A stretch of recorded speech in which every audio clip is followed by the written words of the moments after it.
نستعينه ونستغفره ونعوذ بالله من شرور أنفسنا ومن سيئات أعمالنا من يهده الله فلا مضل له ومن يضلل فلا هادي له وأشهد أن لا إله إلا الله وحده لا شريك له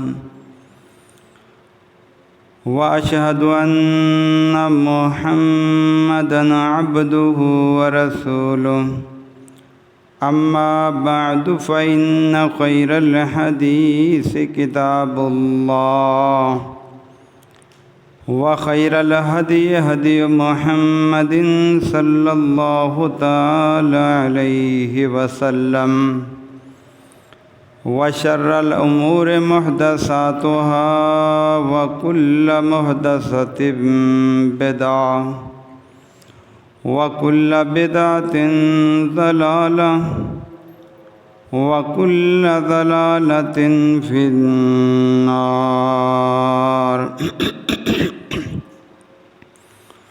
فأعوذ بالله السميع العليم وبوجهه الكريم وسلطانه القديم من الشيطان الرجيم سبحان الذي أسرى بعبده ليلا من المسجد الحرام إلى المسجد الأقصى الذي باركنا حوله لنريه من آياتنا إنه هو السميع البصير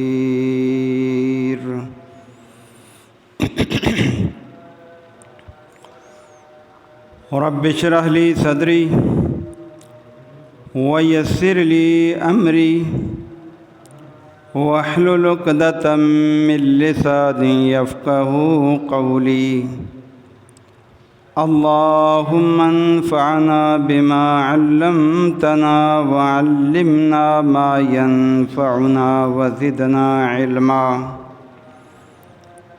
سبحانك لا علم لنا إلا ما علمتنا إنك أنت العليم الحكيم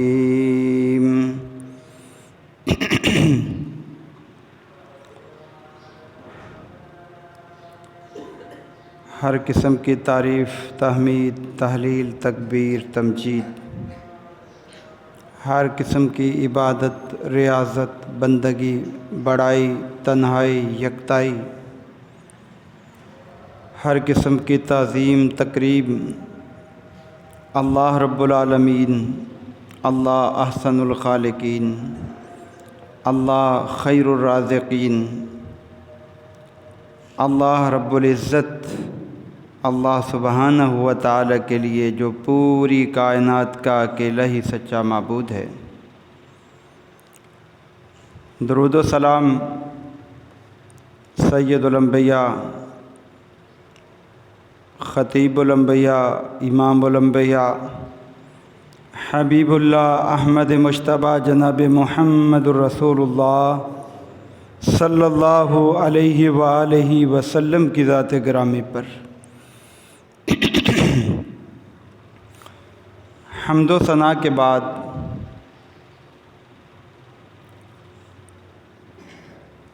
ماہ رجب چل رہا ہے اور آج اس کی 25 تاریخ ہے۔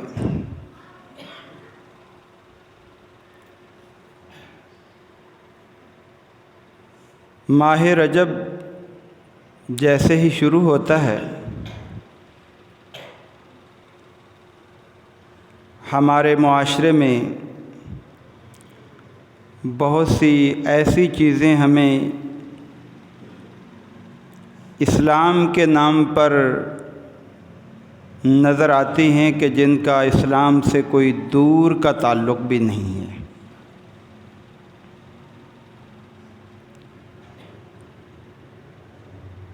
ایک مسلمان سچا مسلمان اس وقت بنتا ہے کہ جب وہ اپنا ایمان اور عقیدہ یہ بنائے کہ میں جس دین پر عمل پیرا ہوں یہ دین اللہ تعالیٰ نے آسمانوں سے نازل کیا ہے،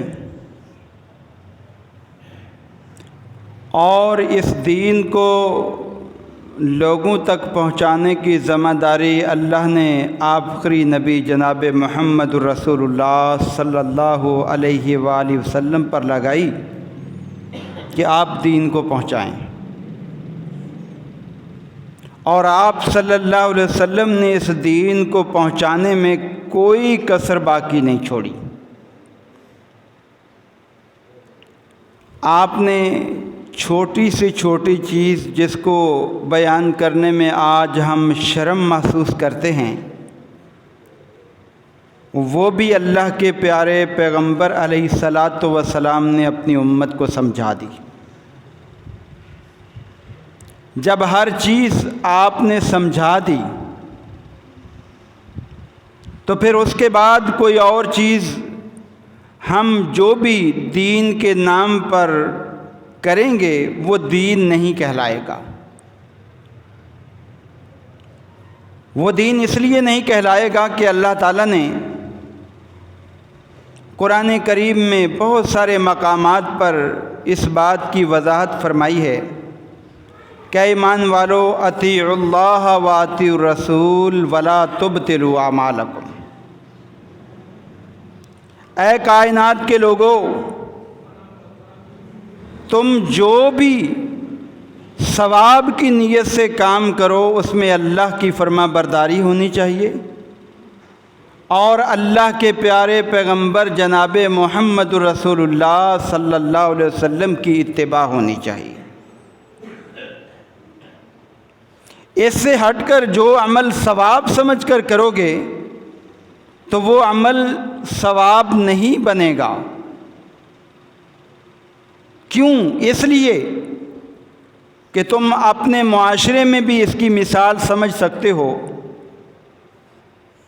کہ اگر گورنمنٹ کوئی سکہ جاری کرتی ہے اور وہ خود تیار کر کے عوام کو دے دیتی ہے،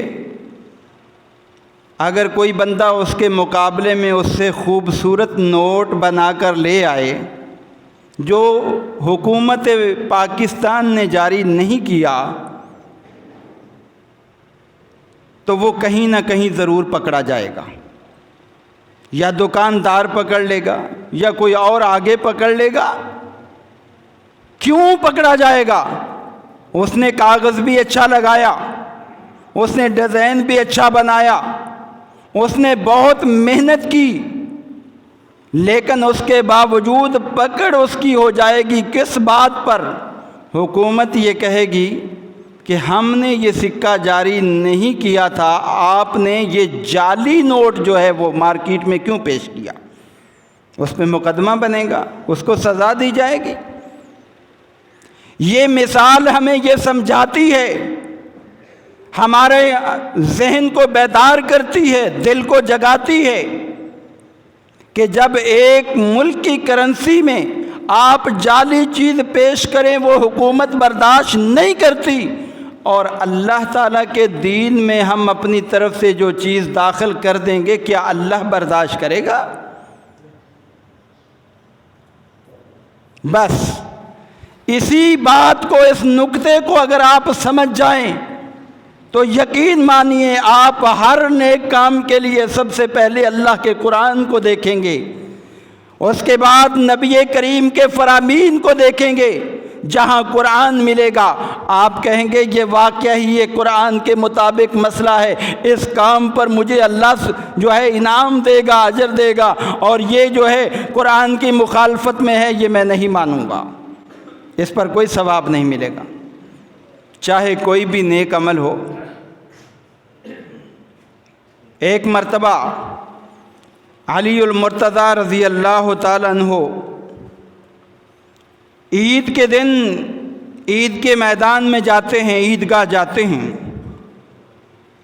اور عیدگاہ جانے کے بعد لوگ وہاں پر جو ہے حاضر ہو گئے. ایک بندہ جو ہے وہاں کھڑا ہو کر جو ہے وہ نماز پڑھنے لگ گیا. علی اور مرتضیٰ اس کو دیکھ رہے ہیں. اس نے نماز مکمل کی. آپ نے قاصد بھیجا بلا کے لاؤ، بندہ بھیجا بلا کے لاؤ، لے آئے. اس سے ایک سوال کیا، بھائی جان یہ آپ نے جو نماز پڑھی ہے یہ کون سی نماز ہے؟ اس نے کہا میں نے یہ نفل نماز پڑھی ہے عیدگاہ کے اندر، اور مجھے اس بات کی امید ہے کہ میرا رب نماز پڑھنے پر جو ہے مجھے گناہ نہیں دے گا، اس لیے کہ نماز اللہ کی پسندیدہ عبادت ہے، اس پر مجھے گناہ نہیں ملے گا، اللہ کے نبی کی بھی پسندیدہ عبادت ہے. علی المرتضیٰ نے بڑا پیارا جواب دیا. کہا اللہ نماز پر تو کوئی گناہ نہیں دیتا، نماز کا ثواب دیتا ہے. اللہ تجھے عذاب اس بات پر دے گا کہ جو کام اللہ کے نبی نے نہیں کیا تو اسے ثواب سمجھ کے کر رہا ہے. اللہ کے نبی نے عید کے دن عیدگاہ میں نماز نفل نہیں پڑھی، سوائے نماز عید کے اور نماز نہیں پڑھی، لہذا تو یہ نماز پڑھ رہا ہے اور مجھے یقین ہے کہ اللہ تجھے اس نماز پر عذاب دے گا، اس لیے کہ تو رسول اللہ سے آگے بڑھ رہا ہے، تو ایسی چیز کو عبادت بنا رہا ہے جس پر امام الانبیاء کی مہر نہیں لگی ہوئی.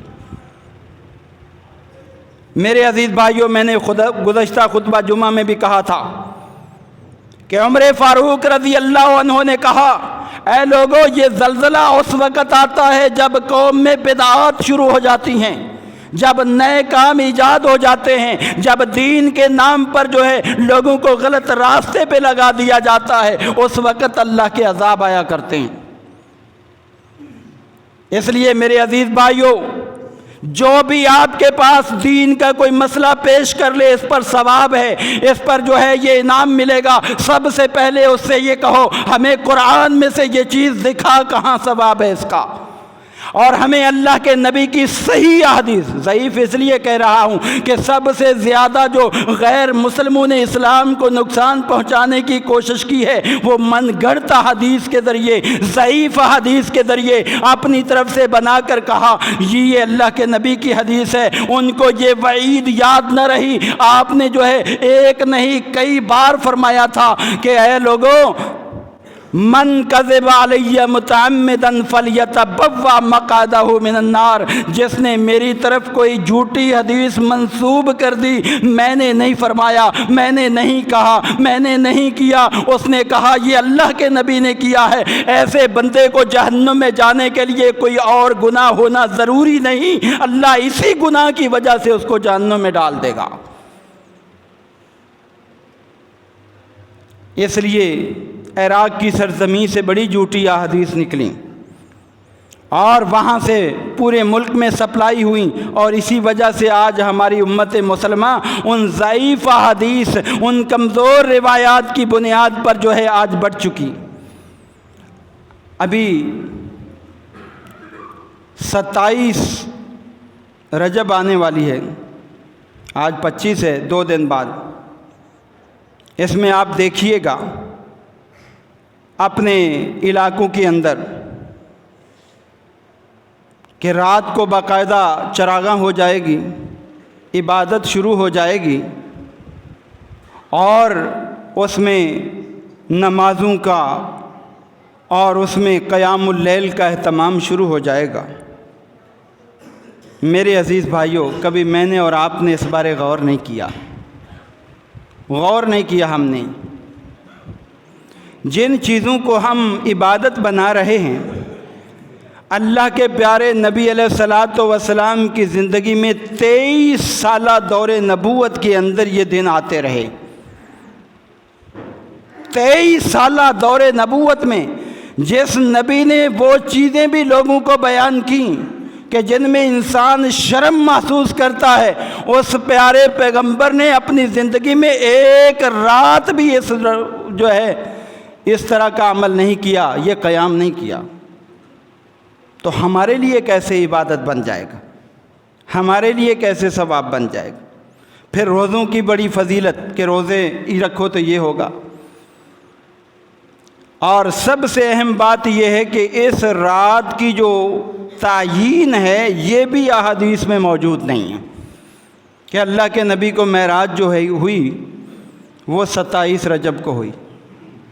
میں کبھی کبھی غور کرتا ہوں کہ اللہ تعالیٰ نے قرآن کریم میں احادیث میں سارے مسئلے بیان کر دیے، لیکن جن چیزوں کو ہم بڑی شد و مد سے مناتے ہیں یہ کیوں نہیں ذکر کیے؟ آپ صلی اللہ علیہ وسلم کی ولادت کا دن اللہ نے کسی کو بتایا ہی نہیں، متعین کروایا ہی نہیں۔ کتنے اقوال!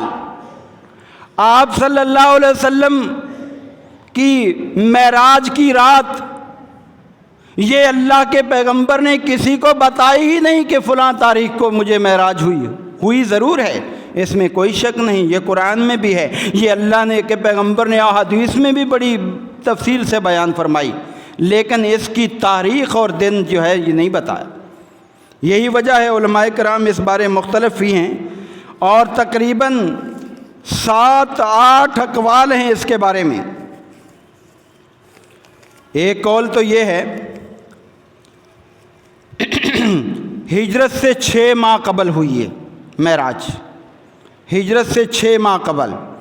دوسرا قول ہے 8 ماہ قبل، تیسرا قول ہے 11 ماہ قبل، چوتھا قول ہے 1 سال قبل، پانچواں قول ہے 1 سال 2 ماہ قبل، اور چھٹا قول ہے 1 سال 3 ماہ قبل، ساتواں قول ہے 1 سال 5 ماہ قبل، آٹھواں قول ہے 1 سال 6 ماہ قبل، اور 9واں قول ہے ہجرت سے 3 سال پہلے، اور 10واں قول ہے ہجرت سے 5 سال پہلے۔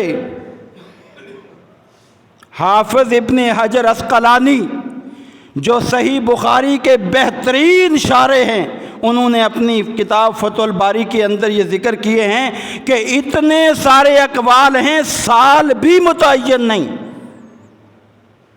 جب سال بھی متعین نہیں تو پھر یہ تاریخ کیسے متعین ہو گئی؟ اچھا، اس کے بارے میں بھی مختلف اقوال ہیں، کچھ کہتے ہیں ربیع الاول میں ہوئی، کوئی کہتے ہیں جی رجب میں ہوئی، کوئی کہتے ہیں جی کسی اور مہینے میں ہوئی، وغیرہ وغیرہ۔ اللہ تعالیٰ نے ایسی چیزوں کو مبہم اس لیے رکھا کہ اللہ کو معلوم تھا بعد میں آنے والے لوگ ان دنوں کو زیادہ اہمیت دیں گے اور عبادت کا دن بنا لیں گے۔ اللہ کو معلوم تھا، اسی لیے اس کی تعیین نہیں کروائی۔ معراج حقیقت ہے، اس کا انکار کوئی کر ہی نہیں سکتا، لیکن تاریخ کون سی ہے اس کا کوئی اتھینٹک جو ہے وہ کوئی متعین کر ہی نہیں سکتا۔ ساری احادیث کتب پڑھ لیں، ساری تاریخ کی کتابیں پڑھ لیں، ہاں کچھ روایات آتی ہیں کہ جی آپ کو معراج جو ہے وہ رجب کے مہینے میں 27ویں رات کو ہوئی تھی۔ تو اب کچھ روایات آتی ہیں، اس لیے اسی حوالے سے علماء گفتگو کر لیتے ہیں، لیکن متعین نہیں۔ اور اگر یہ رات اللہ کے نبی نے منائی ہوتی یا آپ کے صحابہ نے منائی ہوتی تو کوئی ابہام باقی رہتا نہیں رہتا، پھر تو ہمیں پتہ چل جاتا فلاں۔ جیسے دیکھیں نا، ہماری ہے عید الاضحیٰ، ہماری عید ہے عید الفطر، کبھی اس کے اندر کوئی ابہام رہا فلاں تاریخ کو عید ہے جی، فلاں تاریخ کو عید ہے؟ ہماری لیلۃ القدر عبادت ہے جی، رمضان کے آخری عشرے میں ہے اور فلاں فلاں رات ہے، کوئی ابہام ہے؟ نہیں ہے کہ ان راتوں میں قیام کرو۔ ابہام وہی پہ اللہ نے رکھا کہ جہاں پر جو ہے اللہ کو یہ منظور نہیں تھا کہ اس میں عبادت کروائے یا اس میں جو ہے اللہ تعالیٰ جو ہے لوگوں کو ان کاموں پہ لگائے۔ میں پہلے بھی بتا چکا ہوں کہ عیسائی جو عیسیٰ علیہ السلام کا دن مناتے ہیں نا، ان کے پاس بھی کوئی اتھینٹک دلیل نہیں ہے۔ دن منانے کی، اور ہمارے پاس بھی نہیں۔ اللہ تعالیٰ نے قرآن کریم میں اس معراج کا ذکر جو کیا ہے، اصل جو وجہ ہے اس کو ہم نہیں سمجھتے کہ اللہ نے معراج کروائی کیوں، اللہ کا مقصود کیا تھا، اس کو نہیں سمجھتے۔ اصل جو مقصود ہے اس کو سمجھنا چاہیے۔ اس میں کیا حکمت تھی، اللہ نے کیوں معراج کروائی؟ اللہ تعالیٰ اپنے نبیوں کو مشاہدات کروا کے، معراج کروا کے ان کے دلوں میں یقین کامل پیدا کرنا چاہتا ہے، تاکہ میرے نبی اتنے مجھ پر پکے یقین والے ہو جائیں کہ ساری دنیا ایک طرف ہو جائے، لیکن نبی کو اللہ پر اتنا یقین ہو، وہ کہے دنیا ختم ہو سکتی ہے، میرے رب کا فرمان نہیں جھوٹ ہو سکتا۔ وَكَذَلِكَ نُرِي إِبْرَاهِيمَ مَلَكُوتَ السَّمَاوَاتِ وَالْأَرْضِ، ہم نے ابراہیم علیہ السلام کو آسمانوں کی بادشاہت بھی دکھائی، آسمانوں کے معاملات بھی دکھائے، زمین کے دکھائے۔ کس لیے دکھائے؟ لِيَكُونَ مِنَ الْمُوقِنِينَ، تاکہ ہمارے ابراہیم کو ہمارے اوپر بڑا یقین ہو جائے۔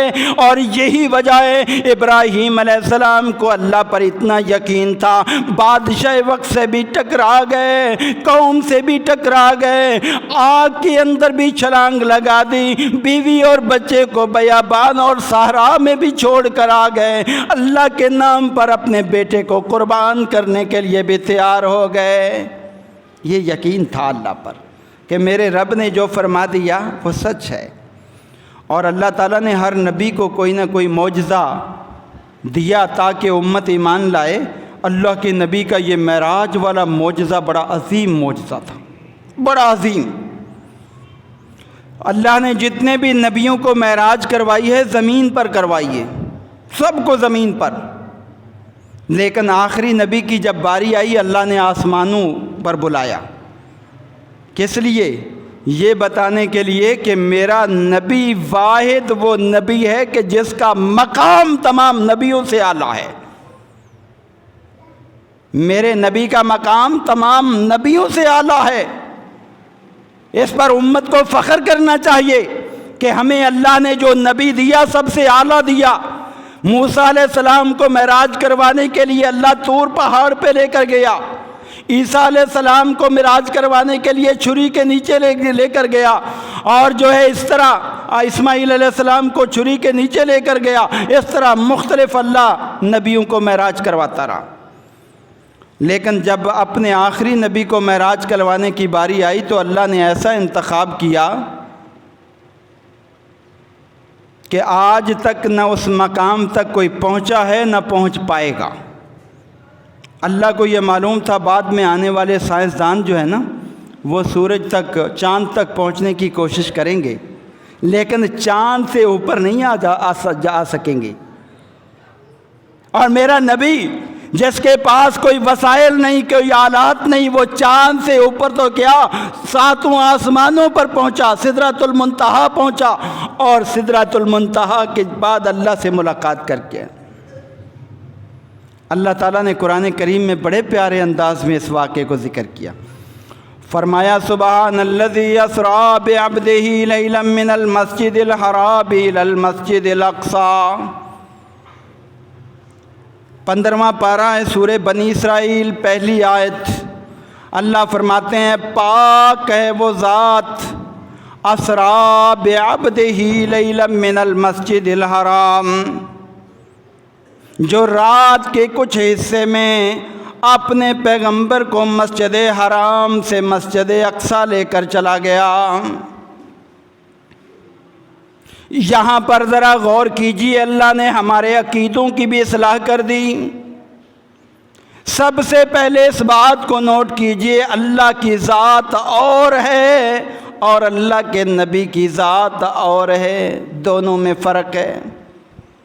ہمارے کچھ بھائی نہ سمجھی میں یہ بھی کہہ دیتے ہیں وہی مستوی تھا عرش پہ خدا ہو کر، اتر پڑا مدینے میں مصطفیٰ ہو کر، نعوذ باللہ من ذالک۔ اللہ نے معراج کے ذریعے یہ واقعہ لا کر ہمارے عقیدوں کی اصلاح کر لی۔ اگر اللہ زمین پر موجود تھا تو اوپر جانے کی کیا ضرورت تھی؟ یہ ایک بچہ بھی سمجھتا ہے کہ جو زمین پر بھی موجود ہے تو اوپر جانے کی کیا ضرورت؟ اس کا مطلب یہ ہے کہ اللہ کی ذات اور ہے، رسول اللہ کی ذات اور ہے۔ اللہ رب العالمین ہے، رسول رحمت للعالمین ہے۔ اللہ جو ہے وہ معبود ہے اور اللہ کا رسول عابد ہے۔ فرمایا اسرا بعبدہ لیلا من المسجد الحرام الی المسجد الاقصی، اللہ اپنے نبی کو مسجد حرام سے مسجد اقصی لے کر گیا۔ یہ زمین کا حصہ کیوں طے کروایا؟ اللہ ڈائریکٹ آسمان پر کیوں نہیں لے گیا؟ اس لیے کہ اللہ دنیا والوں کے سامنے حجت قائم کرنا چاہتا تھا، دلیل بنانا چاہتا تھا، اس لیے کہ دنیا کی چیزیں لوگوں نے بھی دیکھ رکھی تھیں، مسجد حرام بھی دیکھ رکھی، مسجد اقصی بھی دیکھ رکھی، اور بیچ کے راستے کو بھی عرب لوگ جانتے تھے۔ یہ اس لیے اللہ نے سیر کروائی کہ یہ ضرور میرے پیغمبر سے سوال کریں گے۔ آپ مسجد حرام سے مسجد اقصی گئے، پھر آگے آسمان کی طرف آپ کہہ رہے میں کہ مسجد اقصی کا راستہ ہمیں معلوم ہے، بتاؤ راستے کیسا ہے؟ مسجد اقصی دیکھ رکھی ہے، مسجد اقصی کیسی ہے؟ اللہ کے نبی اپنی زندگی میں اس سے پہلے مسجد اقصی نہیں گئے تھے وہاں پر۔ اب اللہ لے کے گیا۔ بارکنا حولہ، وہ مسجد اقصی جس کے اطراف میں اللہ نے خیر و برکات نازل فرما دی، وہ بڑی بابرکت سرزمین ہے، وہاں اللہ کے اکثر نبی آئے۔ اسحاق علیہ السلام بھی وہاں تھے، ان کی اولادیں، یعقوب علیہ السلام۔ یہ اللہ نے یہ سفر کروایا، اور کیوں کروایا؟ مقصد کیا تھا؟ لِنُرِيَهُ مِنْ آیَاتِنَا، ہم اپنے محبوب کو کچھ نشانیاں دکھانا چاہتے تھے، ہم اس کو نشانیاں دکھانا چاہتے تھے تاکہ میرے نبی کو یقین کامل ہو جائے کہ واقعہ ہی اللہ تعالیٰ کی ذات ہر چیز پر قادر ہے۔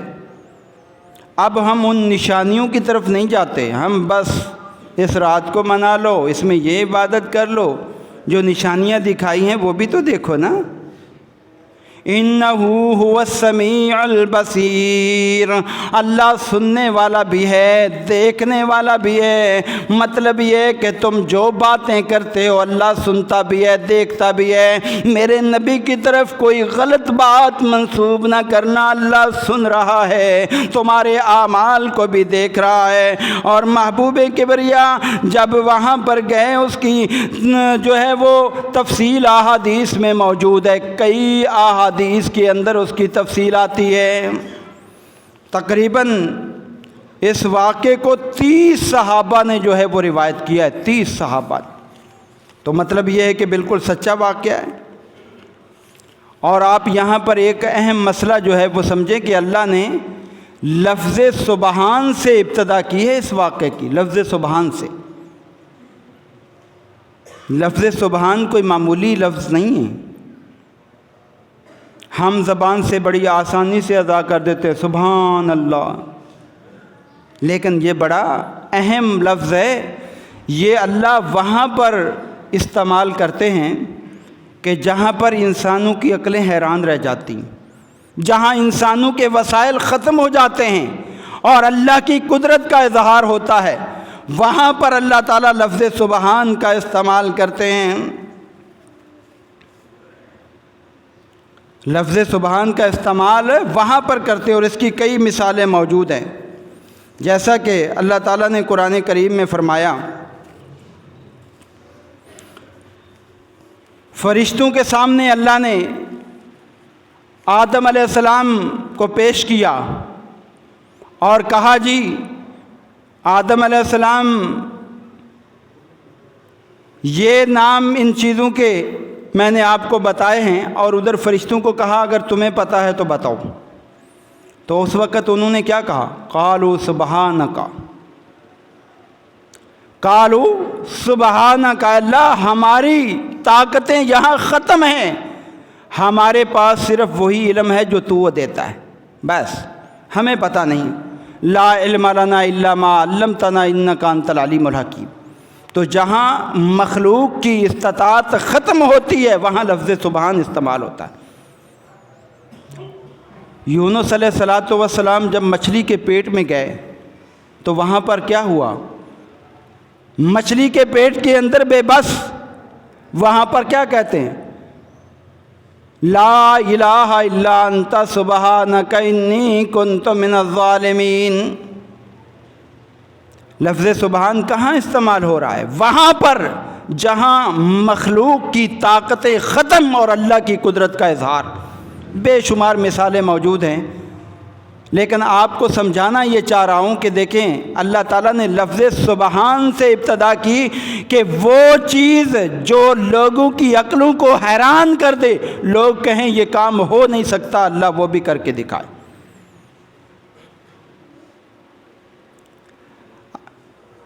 معراج کے دو حصے ہیں، ایک حصہ ہے اسراء اور دوسرا حصہ ہے معراج، لیکن دونوں کو معراج اس لیے کہہ دیا جاتا ہے کہ زیادہ حصہ جو ہے وہ عروج والا ہے، اس لیے معراج کہہ دیا جاتا ہے۔ رات کے ٹائم سفر کرنا یہ اسراء کہلاتا ہے۔ اللہ کے نبی نے مسجد حرام سے مسجد اقصیٰ کا سفر کیا رات کے ٹائم، تو اس لیے اسراء کہلاتا ہے۔ اور معراج کا مطلب ہوتا ہے اوپر جانا۔ تو اللہ کے پیغمبر جو ہے پھر اللہ کے پاس ملاقات کے لیے 7ویں آسمان سے بھی اوپر، سدرۃ المنتہا سے بھی اوپر گئے، تو اس لیے اس کو معراج کہا جاتا ہے۔ معراج تعرج الملائکۃ والروح الیہ، اللہ تعالیٰ سورہ معارج میں فرماتے ہیں کہ اللہ کے فرشتے اوپر جو ہے وہ چڑھیں گے، اللہ کے پاس جائیں گے۔ اس سے بھی ہمارے عقیدے کی اصلاح ہوتی ہے۔ کچھ لوگوں کا یہ موقف ہے کہ اللہ ہر بندے کے اندر موجود ہے، نہیں میرے عزیز بھائیوں، یہ غلط ہے۔ اللہ قرآن میں فرماتا ہے الرحمن علی العرش استوی، رحمان عرش پر مستوی ہے، 7ویں آسمان پر اللہ اپنی عرش پر مستوی ہے، اور اللہ کے عرش پر مستوی ہونے کی کیفیت کسی کو معلوم نہیں، کس طرح ہے، کیسے ہے، یہ اللہ ہی جانتا ہے، کما یلیق بجلالہ۔ لیکن اللہ کا علم، اللہ کا سننا، اللہ کا دیکھنا، اللہ کی قدرت پوری کائنات میں موجود۔ اگر اللہ ہر جگہ موجود ہوتا تو اللہ کے نبی کو معراج کروانے کی ضرورت ہی نہیں، اللہ تو یہاں موجود ہے، اوپر کیا کرنے جانا ہے؟ بھائی ایک شخص یہاں موجود ہو اور آپ کہیں جی میں اسے ملنے جا رہا ہوں، آپ کو لوگ کہیں گے یہ کتنا بے سمجھ ہے، وہ تو یہاں موجود ہے، وہاں کہاں کس کے پاس جا رہے ہو؟ اللہ کے بندو اس بات کو سمجھو۔ تو اللہ ہر جگہ موجود نہیں ہے ذات کے لحاظ سے، اللہ آسمانوں پر موجود ہے۔ اللہ نے اپنے محبوب کو بلایا، کس لیے؟ جس دوران بلایا اس دوران آپ کا چچا ابو طالب بھی فوت ہو چکا، آپ کی وفادار بیوی سیدہ خدیجہ بھی فوت ہو چکی، یہ غم کا سال ہے، اور تقریباً 6 ماہ ہجرت والا قول زیادہ راجح ہے۔ اس دوران اللہ نے بلایا کہ دنیا کے اندر جو سہارے تھے وہ چلے گئے، میرے پیغمبر ہم آپ کو بلا کر یہ یقین دلانا چاہتے ہیں کہ اللہ آپ کا ایسا بہترین سہارا ہے، آپ کو دنیا کے سہاروں کی ضرورت نہیں۔ واللہ یعصمک من الناس، اللہ آپ کی حفاظت کرے گا۔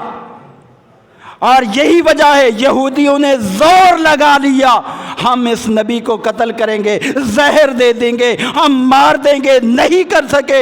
اور مشرکین مکہ نے جو ہے باقاعدہ پالان بنایا، ہجرت کرنے کے موقع پر ان کو جو ہے نوجوانوں کو انعامات دینے کا اعلان کیا، ان کی جو ہے وہ گردن لاؤ، لیکن نہیں لا سکے، اس لیے کہ سب سے بڑا سہارا اللہ آپ کا موجود تھا۔ اور پھر اللہ تعالیٰ مسجد اقصیٰ لے کر گیا، وہاں پر امام الانبیاء کا لقب آپ کو ملا۔ اللہ آسمان دنیا پہ لے کے گیا، ساتھ میں جبرائیل امین، براق کی سواری، بڑی تیز سواری کا انتخاب ہوا۔ پیارے نبی فرماتے ہیں جہاں اس کی نظر جاتی وہاں قدم بھی جاتا، اتنی تیز سواری اس پہ لے جایا گیا۔ اس کے بعد جو ہے آسمانوں میں پہلے آسمان، دوسرا آسمان، تیسرا آسمان، چوتھا آسمان، پانچواں آسمان، چھٹا آسمان، ساتواں آسمان۔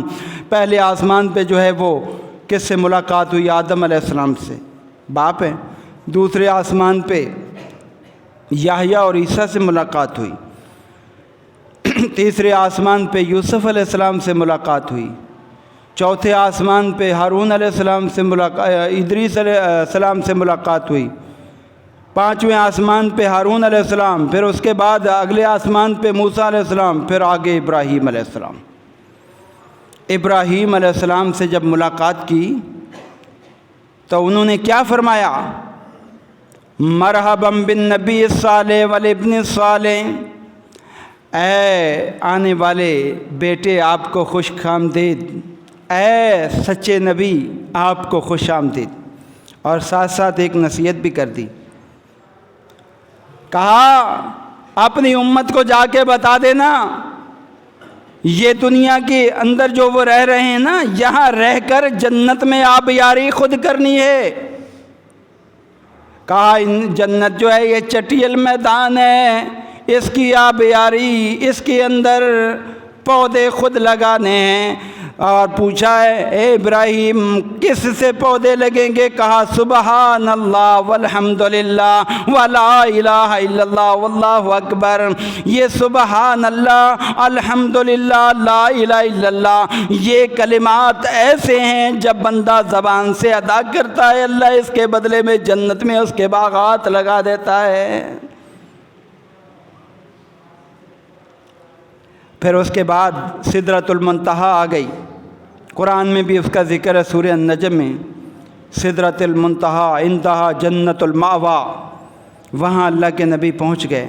اور اللہ کے نبی فرماتے ہیں وہاں پر جبرائیل امین بھی ساتھ چھوڑ گیا، آگے میں نہیں جا سکتا، کیونکہ سدرۃ المنتہا اس کو اس لیے کہتے ہیں، منتہا کا مطلب ہے بارڈر، یہاں نیچے جانے والے صرف وہاں تک جا سکتے ہیں اور اوپر سے آنے والے صرف وہاں تک آ سکتے ہیں۔ وہاں پر پیغام رسائی ہوتی ہے کہ نیچے پیغام جنہوں نے لے جانا ہے یہاں سے لے جائیں۔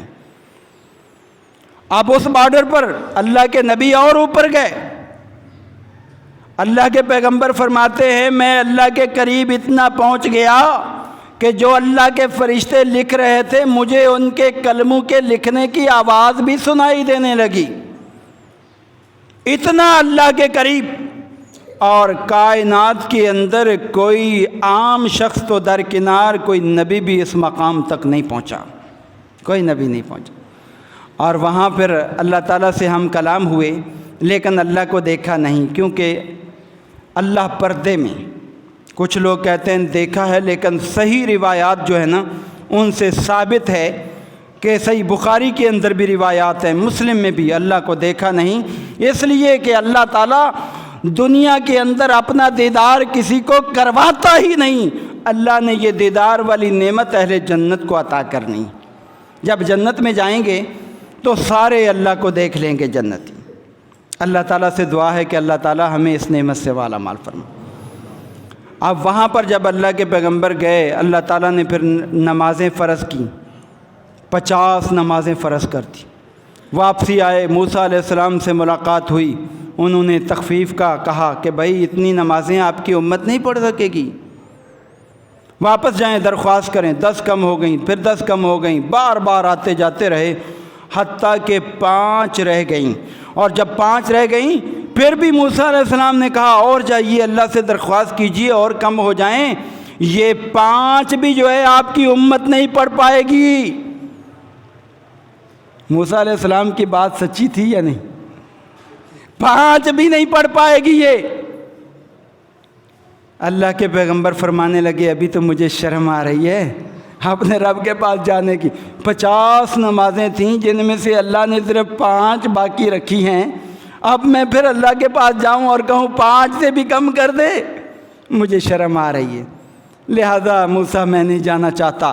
اللہ کے نبی تھوڑا سا آگے نکلے نا تو اللہ تعالیٰ کی طرف سے آواز آئی، امضیت فریضتی وخففت لعبادی، اے میرے محبوب پیغمبر آپ نے 50 نمازیں جو فرض ہوئی تھیں وہ اس کے قبول کر لیں، اس میں آپ کی امت پڑے گی 5 لیکن ثواب میں 50 کا عطا کروں گا۔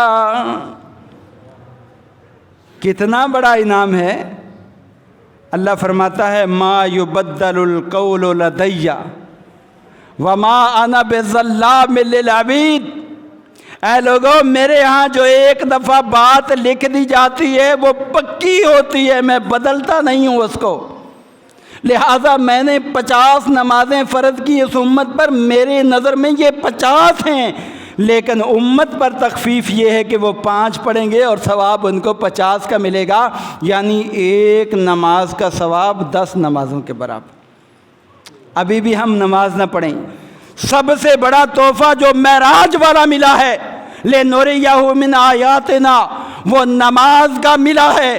یہ جو ہے اگر آپ نبی کے معراج کو سچا مانتے ہیں تو یہ عہد کیجئے میری ایک بھی نماز جو ہے وہ ضائع نہیں ہوگی۔ اور اللہ تعالیٰ نے 3 تحفے دیے اس دوران۔ عبداللہ بن مسعود فرماتے ہیں، صحیح مسلم کی روایت، اعطی الصلوات الخمس، اللہ کے نبی کو 5 نمازیں دے دی گئیں، یہ 5 نمازیں آپ کی امت پڑھے گی، 50 کا ثواب ملے گا۔ اور دوسرا تحفہ کیا ملا؟ وخواتیم سورۃ البقرہ، سورہ بقرہ کی آخری 2 آیات، یہ اللہ نے آسمان سے تحفہ دیا ہے۔ سورہ بقرہ کی آخری 2 آیات بڑی فضیلت والی آیات ہیں، بڑی فضیلت والی آیات ہیں۔ اللہ کے نبی نے فرمایا جو بندہ رات کو سوتے وقت جو ہے نا یہ 2 آیات پڑھ لیتا ہے تو یہ ہر چیز سے اس کے لیے کافی ہو جاتی، ہر چیز سے کافی۔ اب بعض محدثین نے لکھا کہ اگر وظیفہ دوسرا نہیں پڑھ سکا صرف یہ پڑھ لیں اس سے کافی، یا پھر جو ہے کوئی بھی رات کو جو ہے آفت آئے گی اس سے بندہ محفوظ رہے گا، زلزلہ آ جاتا ہے، زمینی آسمانی آفت آ جاتی ہے، وہ محفوظ ہو گیا، یا شیطانی اثرات سے محفوظ ہو جائے گا، کئی معنی اس کی بیان کیے۔ تو یہ دوسرا تحفہ۔ اور تیسرا تحفہ کیا دیا؟ اے میرے پیغمبر آپ کی امت میں سے جو بندہ بھی میرے ساتھ کسی کو شریک نہیں ٹھہرائے گا، کل قیامت کے دن اگر اس کے گناہ بھی ہوئے معاف کر دوں گا، معاف کر دوں گا۔ اللہ کے ساتھ شریک نہ ٹھہرایا ہو تو آپ کی امت کو معاف کر دیا جائے گا۔ کتنا بڑا انعام ہے، اور ہم اس کے اندر بھی ناکام ہیں۔ نمازوں کے اندر بھی آپ حالت سامنے دیکھتے ہیں۔ اور یہ دوسرا تحفہ جو آخری آیات ہے سورہ بقرہ کی، یہ بھی پڑھنے والوں کی تعداد آپ کے سامنے ہے۔ پڑھا کرو اللہ کے بندو، روزانہ رات کو سونے سے پہلے لازمی یہ آیات پڑھا کرو، لازمی۔ اس کے بڑے فوائد اور ثمرات ہیں۔ اور بعض روایات میں آتا ہے کہ اللہ نے دوبارہ بھی اس کو نازل فرمایا، آسمانوں سے باقاعدہ ایک خاص فرشتے کے ذریعے نازل فرمایا۔ اور تیسری جو صورت ہے اس کے اندر ہم اپنے معاشرے میں دیکھیں کہ ہم کتنے معاملات ہیں جس میں اللہ کا شریک بنا دیتے۔ کبھی غور کیا میں نے اور آپ نے؟ جب اولاد لینے کی باری آئے ہم کسی پیر صاحب کے پاس چلے جاتے ہیں، قبر والے کے پاس جاتے ہیں، جی ہمیں اولاد دے دو۔ کیا اللہ نہیں دے سکتا؟ نظر و نیاز کی باری آتی ہے، ہم فلاں کے نام پہ دے رہے ہیں، ہم فلاں کے نام پہ دے رہے ہیں، یہ کیا ہے؟ کیا ہم معراج کے یہ تحفہ نہیں سمجھے؟ جو بندہ معراج کا تحفہ سمجھتا ہے وہ کبھی بھی اللہ کے ساتھ کسی کو شریک نہیں بناتا۔ معاملات جیسے بھی آ جائیں، جیسے حالات بھی ہوں، اللہ سے لو لگاتا ہے۔ تو یہ تحفے ان کی قدر کیجئے۔ ایک نماز کی پابندی، دوسرے نمبر پہ سورہ بقرہ کی آخری 2 آیات یہ پڑھیے، یہ ہے معراج کے تحائف۔ اور تیسرا تحفہ جو ہے وہ کبھی بھی اللہ کے ساتھ شریک نہ بنائیے، کبھی بھی۔ ابھی اسی ماہ رجب کے اندر ہم کیا کرتے ہیں؟ کنڈے کرتے ہیں جی، کس کے نام پہ؟ جی جعفر صادق کے نام پہ۔ کیا یہ شرک نہیں ہے؟ بڑا شرک ہے یہ، بڑا شرک۔ غور کیجئے، ایک طرف ہم معراج کے تحائف پڑھ رہے ہیں، دوسری طرف ہم ان کی مخالفت کر رہے ہیں، کیا فائدہ ملے گا ہمیں اس سے؟ اللہ کے بندو، ہر معاملے میں اپنا ذہن بناؤ، اپنا عقیدہ بناؤ کہ اکیلا اللہ جو ہے وہ عبادت کے لائق ہے، اس کے ساتھ کسی کو کسی بھی معاملے میں شریک نہ بناؤ۔ اگر اور کوئی کمی رہ بھی گئی، قیامت کے دن اللہ معاف کر دے گا، قیامت کے دن اللہ معاف کر دے گا۔ لیکن یہ اتنی بڑی خامی ہے کہ یہ اللہ کبھی بھی معاف نہیں کرے گا۔ اللہ نبی کے باپ کو معاف نہیں کرتا، اللہ نبی کے بیٹے کو معاف نہیں کرتا، اللہ نبی کی بیوی کو معاف نہیں کرتا اگر یہ خامی اس کے اندر ہو۔ آپ کہیں گے کتنی بڑی بات کر دی۔ اذ قال ابراہیم لأبیہ آذر تتخذ اصناما آلہۃ انی اراک وقومک فی ضلال مبین۔ یاد کرو جب ابراہیم نے اپنے ابو جان سے کہا، کیا کہا؟ ابو جان آپ بتوں کو جو ہے نا اپنا معبود نہ بنائیں، ایک اللہ ہے بس، اس کی عبادت کریں۔ میں آپ کو اور آپ کی قوم کو جو ہے وہ گمراہ پا رہا ہوں۔ اس نے کیا کہا؟ نہیں، میں بات نہیں مانتا۔ انی لارجمنک وہجرنی ملیا، مجھے چھوڑ کر چلے جاؤ، اگر یہ عقیدہ چھوڑنے کا بولو گے نا تو میں پتھر مار مار کر تجھے رجم کروں گا۔